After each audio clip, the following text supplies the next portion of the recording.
Welcome to H2K Infosys. H2K Infosys is a e-verify business based in Atlanta, Georgia, United States. We provide 100% job-oriented, instructor-led, face-to-face, true live online software training programs. It also includes access to cloud test lab with software tools. We provide live project for you to work on. We also provide assistance with mock interviews, resume preparation and review, and job placement assistance. H2K Infosys is trusted by so many students across the world. H2K Infosys provides world-class services in IT training with real-time project work for corporates and individuals, special IT training for MS students in the United States, software design, development, QA manual and automation, performance testing and maintenance, IT staff augmentation, job placement assistance, and tech support.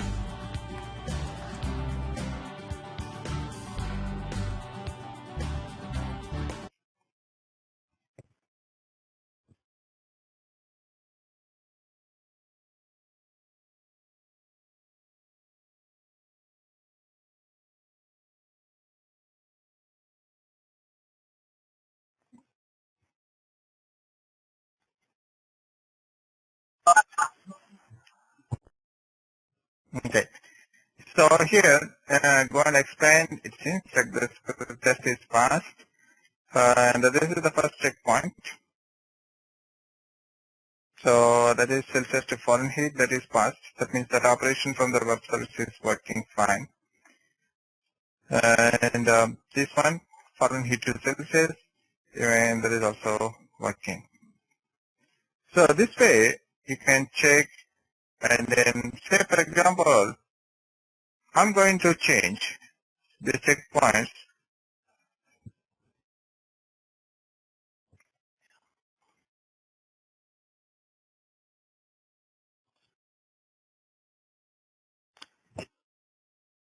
I'm going to change the checkpoints.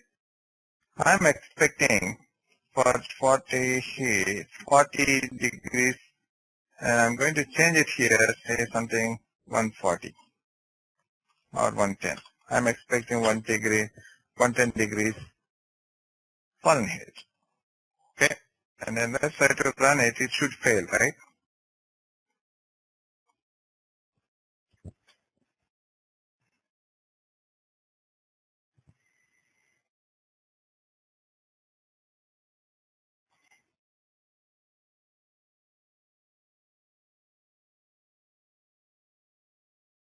Okay, so it seems like the thing is failed.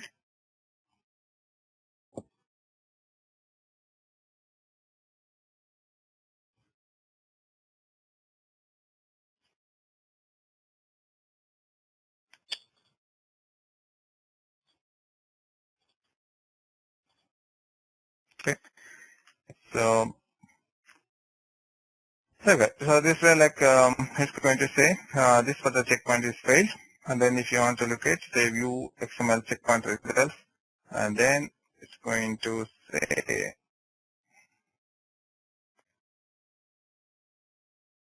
okay, so this what actually, so you are expecting there should be 110, but the actual value is 104. Okay, so that way this is going to explain like why it is failed. You are expecting the value should be 110, but the actual value is 104.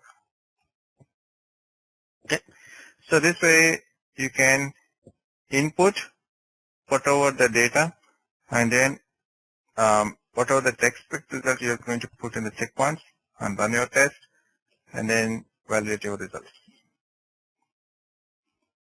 Okay, questions? Yeah, I just joined. Could you repeat please XML checkpoint? I just joined actually.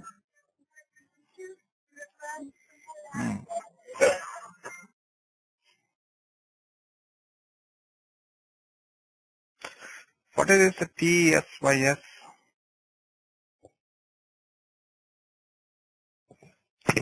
I didn't understand what is this TSYS. JMP?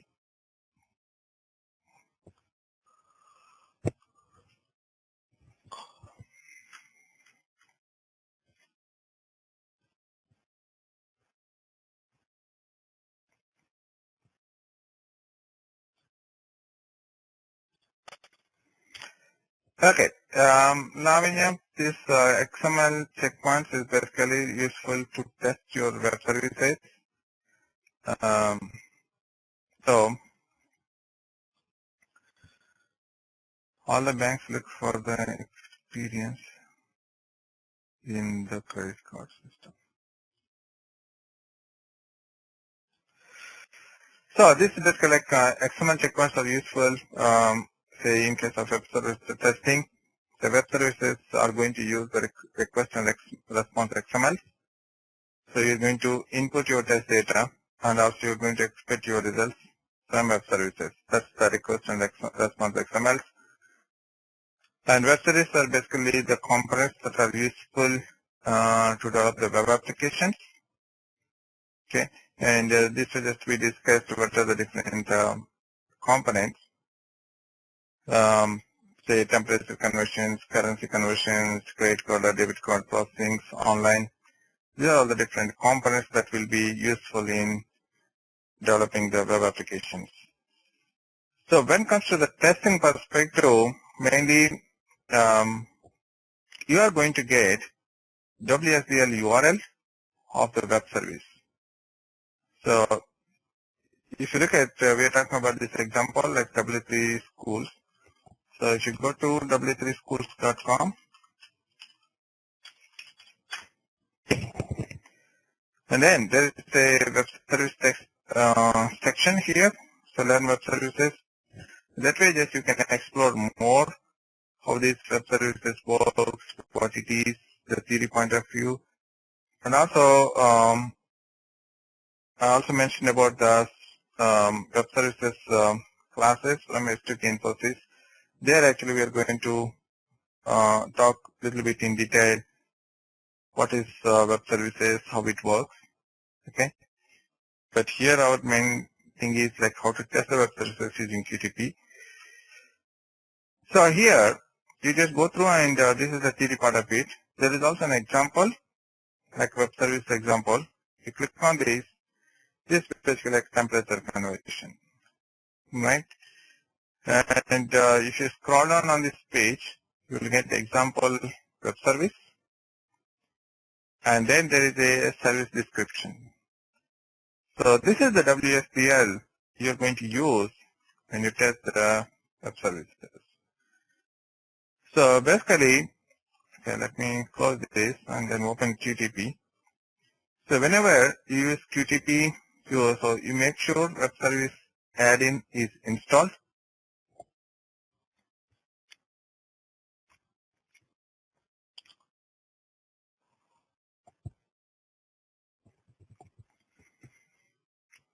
Okay, so, and also you have to check this web service add-in.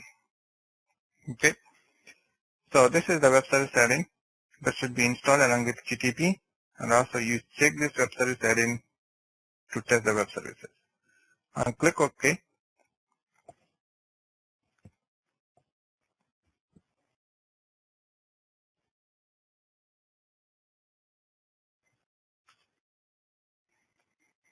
And now,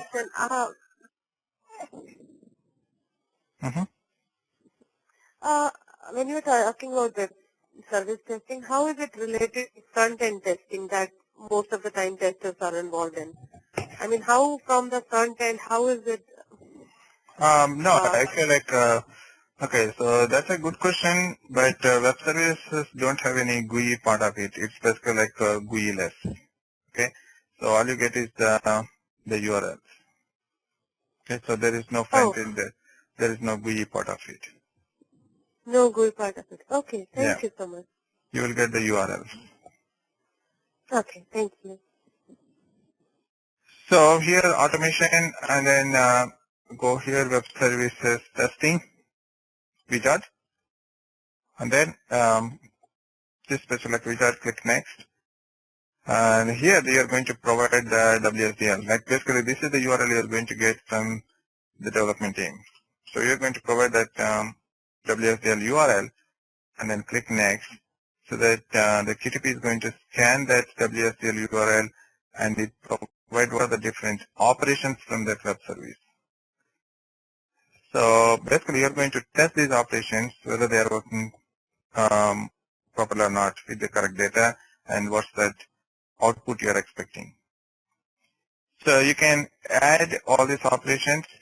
So just click on this button, click next, and then it's going to add an XML checkpoint. That's basically like output XML. And then finish it. So that way it's going to generate the script. Okay, so this is the script. And now you're going to provide your input. Say, this is, see, web service is the object, and that object is having a method called Celsius to Fahrenheit. And this method is having an operate argument, like where you have to provide, okay, what is that Celsius you want to convert? Okay, I want to convert 40 degrees Celsius. And then what is that you are expecting? Okay, if you convert 40 degrees Celsius, what is that Fahrenheit you are expecting? Expected result. So that you are going to provide in the checkpoints. Open your object repository. And then, so this is the Celsius to Fahrenheit. And this is the response XML. And provide here, see the value, and click on this this button and input. Okay, I'm expecting 104 degrees Fahrenheit if this operation works. Without any issues, I'm expecting 104 degrees Fahrenheit. Okay, that way just you're going to input similarly for the Fahrenheit to Celsius operation, right? So now you're going to put reverse. Okay, I'm expecting say 104 degrees Fahrenheit, I'm expecting 40 degrees Celsius. Again, go to here, the checkpoint, and then input the value. So this should be 40. This way, you're going to provide what you're expecting in this checkpoint, and then run your script. Then it's going to provide the script status at the end of the execution, whether those checkpoints passed or failed. Okay, so that way the script is executed, and if you look at the results,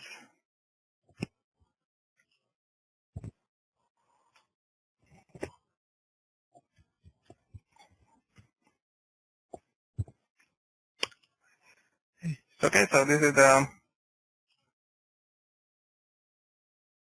results, the script results, and then if you expand this, then it's going to say,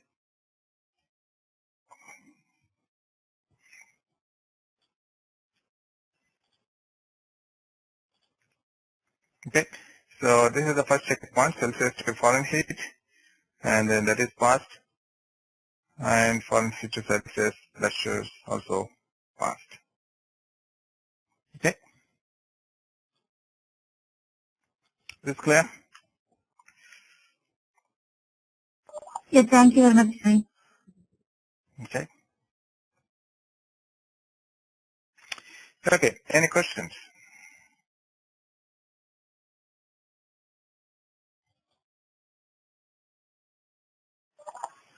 Yeah, here I have one question. If we enter the input values means if you enter the request means it should display the response, right? So if we enter 40 degrees means it should display the 140, right? Even expected value it has to display, right? Response, I think. Why we give the both request and response?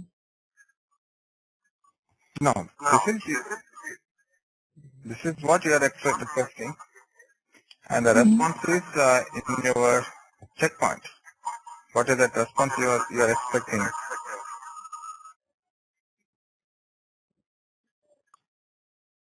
So what is the response you are expecting from this operation that you are going to provide in the checkpoint?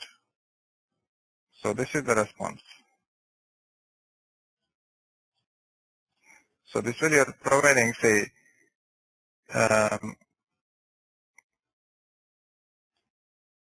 So this is the request. You are requesting, hey, please test with 40 degrees Celsius. And what's the response? What's the result you are expecting that is in your checkpoint? If the response is same after it executes this operation, then it's going to pass the checkpoint. Or else it's going to fail it. Okay. So this is the request and this is the response from the operation of the web service. Response in the sense the web service displays the response. What? Come again? Who gives the response? The operation, Celsius to Fahrenheit. Or the web service? Yeah. Okay. But here you enter 104, right? Yourself you entered, I think.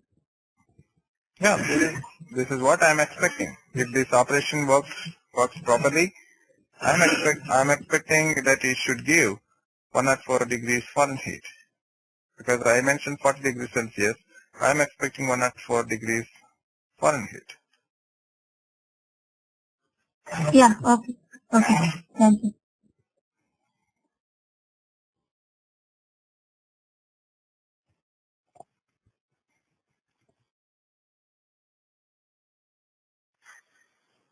Sridhar, one more thing, the UDDI, you said all the people who develop any kind of services, they have to register it with the UDDI. So UDDI, is that a website? What is UDDI? I mean, I understood a little bit, but what it is actually? Yeah, it's a kind of website like where you can go and register it. Say, for example, you can Google it, so you will get that. So that's basically one place like a dictionary where, like an index, which has the index of all the web services that are available. Correct. Yeah. Okay. So And yeah, it looks like it's a website. yeah, this is the one, UDDI.org. Okay. Thank you. Okay. So this is like you're going to all the people are going to register on this, and then whoever is interested, like they come here and say, okay, what are the different services available? So basically, like, when it comes to this UDDI, there are different private and public services that are available. So the companies will say, yeah. Okay, so that's the only way of selling web services, basically. Yeah, this is basically like a registry. Okay. Yeah. Okay, thank you so much. See, I had another question. What are the other common uses of the XML checkpoint? Like I write code XMLs and stuff like that as a data input. And what are the other uses where we can use the XML checkpoint if not for web services or the common scenarios? Yeah, where you can use the XML checkpoint from QTP. Yeah, there are other multiple scenarios, but this is most of the scenarios where you're going to use these XML checkpoints. There are other scenarios like depends on whether your application is using any XML files. Say for example, let me see. Whatever I'm working right now, I create a code XML and the as an input data, and then we send it through a file, and then finally we get the data out. But it's in the initial phase. But I create a lot of XMLs with data in it. Yeah. So how do we so is the validity of the data checked using using the XML checkpoint? Yeah, you can validate the files. So let me show you the other applications. So for example, if you look at my application where I just know why it's taking a long time.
Okay, one second.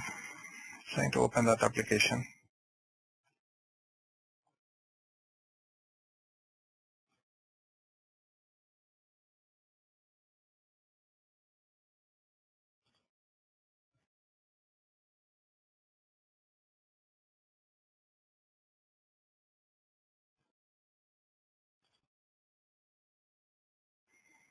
So basically, like in some of the applications, they're going to use these XML files. They're actually going to use.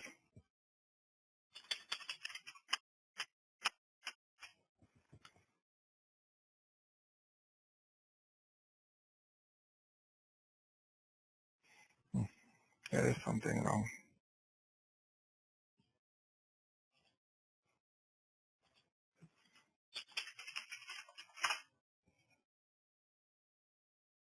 Okay, I couldn't log in. Okay, there are some other applications like where you can use. So for example, the application like where I'm currently working on, so that has the other XML files it's going to generate. So let me show you how it's going to generate XML files. Anyway, so that information you're going to get from the development team, what are the applications it's going to generate. Okay.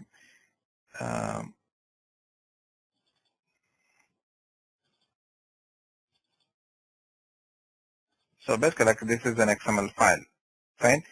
So you're going to validate this kind of XML files also in your application.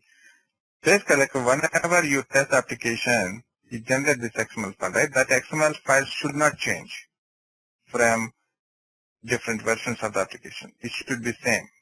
Like if you open this XML file, basically what it contains, this what is the difference between the XML and the HTML? You know, what is an XML and what's an HTML? XML is mainly data content. It does not matter how it is given. It is just the data with the proper formatting and everything. Okay. HTML is predefined and XML is user defined. Yeah, it's basically predefined text. Like if you look at any markup languages, basically, if you look any markup languages, like whether it's XML, HTML, these are all hypertext markup language, extensible markup language. If you look at any markup language, basically it contains different tags, right? And in case of HTML, this is predefined tags, whereas XML is user-defined tags. You can define your own tags. Whereas in case of HTML, you have to use whatever the tags that is there. You cannot define your own tag. That's where if you look at here, this is how the XML file is. So here I have different tags for my application, right? So these are the different tags you can create. Like say for example, what's the tag here? So this is a tag, okay? Or this is another tag, like the organization name. Organization name is a tag. So organization name, and each tag should start with and end with the same tag. And then between you're going to display your data. This is the data. So XML file, you can define your own tag and then you can store data to the tag. Okay. So for example, organization name is PS Geological Survey. So that is the name you're going to store into this tag. Okay.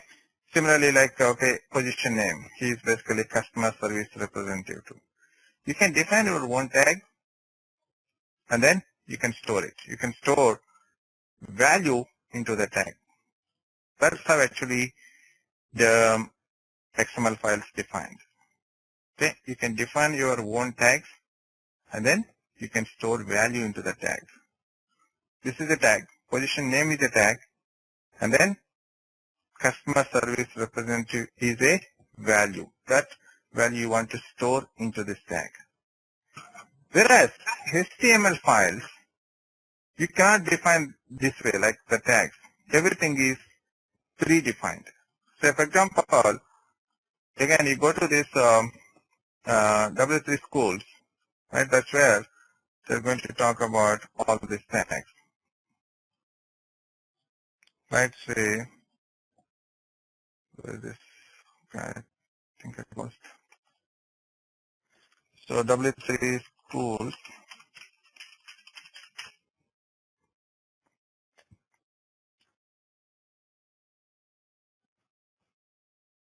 So here like you'll get HTML, right? So this HTML, body, this H1, P, these are all called the tags, but these are predefined. Here you cannot say the name as a tag or the position name or organization name. You cannot define your own tag. These are all fixed HTML tags.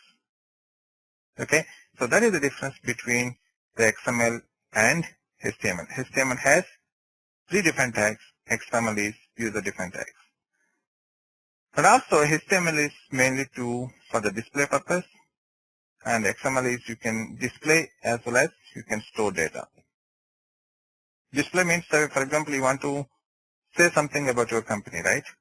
So you can create your HTML pages and you can mention, okay, these are the different activities we are doing, that kind of stuff. XML is you can store also the data, like you can create your tags and also you can store your data into different tags. Okay, so this is the fundamental difference between XML and HTML. So when it comes to the testing, say for example, this is the file, right?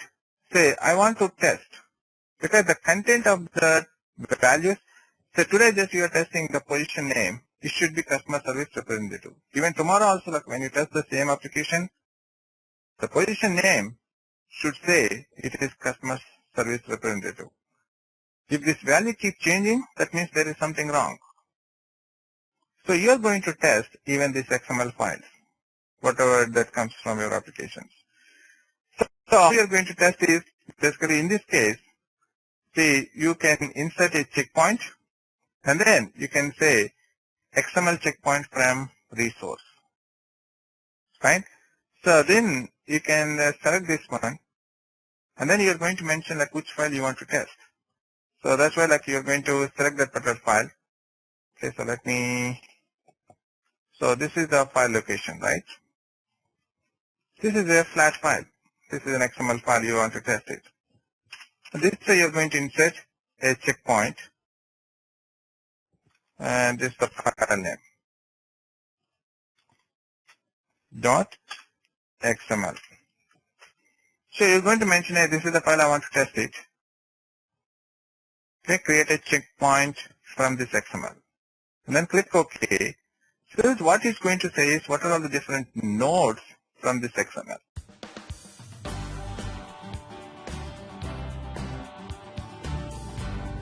So many of our students have given testimonials on how our training programs are. You will find them on kudzu.com and on our website h2kinfosys.com. On our website h2kinfosys.com, you will also find more detailed information on who we are, the courses that we offer, what each course covers. Also, if you're interested in a demo program, please register on our homepage on the left-hand side. Just give us more information about yourself and we will send you a link for a demo class. The demo class is absolutely free. Experience our commitment by just attending an orientation workshop at no cost. Our team of faculty and advisors are here to guide you with the right information.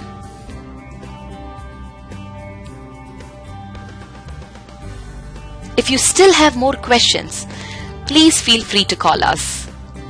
Call us at 770-777-1269. This is a United States number. If you're calling from the UK, call us at 020-337-17615. You can also email us at training@h2kinfosys.com or h2kinfosys@gmail.com.